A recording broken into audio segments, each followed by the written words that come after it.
আসসালামু আলাইকুম। চলছে ভুট্টা এবং কপির জমিতে সেচ দেওয়া।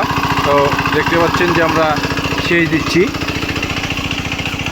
এখানে আবার দেখতে পাচ্ছি পাইপে লিক করছে, যে কোনো মুহূর্তের মধ্যেই পানি নেমে যেতে পারে। তার জন্য হালকা করে এই যে কাদা দিয়ে দেবো, তাহলে লিকটা করবে না। অর্থাৎ পানি দিয়ে কাদা দিয়ে দিলে লিকটা এভাবে করবে না।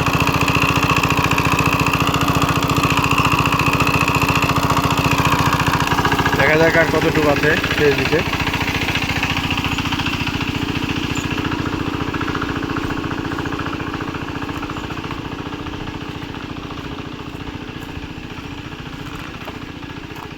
আমার ক্ষতি করে দিচ্ছে, এই যে বাচ্চা ঢুকে গেছে, কিভাবে খেয়ে ফেলেছে দেন বাচ্চাতে। এই যে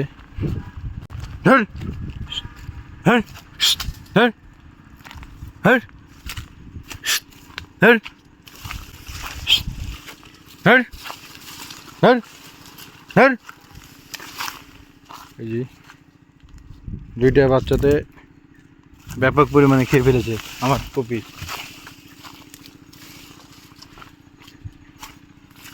এই যে কিভাবে খেয়ে দেখেন কি অবস্থা, পুরোটাই শেষ করে ফেলে দিয়েছে।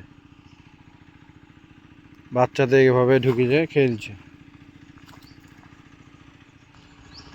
এই যে এগুলোতে সেচ দেওয়া হলো, প্রায় শেষ পর্যায়ে। ওই পাশে ভুট্টার জমি, ভুট্টা এবং কপি। এই ভুট্টার জমিতে কপি সামার জাতের কপি ছিল, মাশাআল্লাহ একটি ভালো প্রফিটে বিক্রি করা হয়েছে। এই যে দেখতে পাচ্ছেন যে ভুট্টাতে প্রায় পানি দেওয়া শেষ। ভুট্টাতে একটি অবস্থা খারাপ, সেটা হচ্ছে যে ব্যাপক পরিমাণে পাখিতে ভুট্টা খেয়ে ফেলেছে। লাগানোর আবার লাগিয়েছি, তারপরেও কোনো ফল পাচ্ছি না। তবে ভুট্টাতে অনেক ক্ষতি। আজকে ভুট্টার বয়স মোটামুটি 17 দিন। অনেক ভুট্টা খেয়ে ফেলেছে, দেখতে পাচ্ছেন পানিতে প্রায় শেষ। এই যে আর এগুলো হচ্ছে বাঁধাকপি।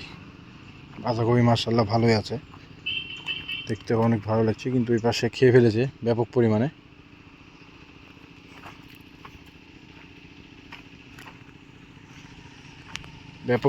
খেয়ে ফেলেছে। দুইটা বাচ্চা ওই পাশ দিয়ে ঢুকে গেছে, যে এইভাবে ক্ষতি করে ফেলেছে আমার।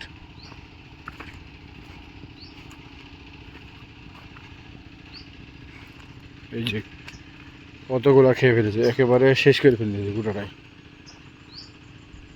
এই ধানটা গোটাই খেয়ে শেষ করে ফেলে দিয়েছে।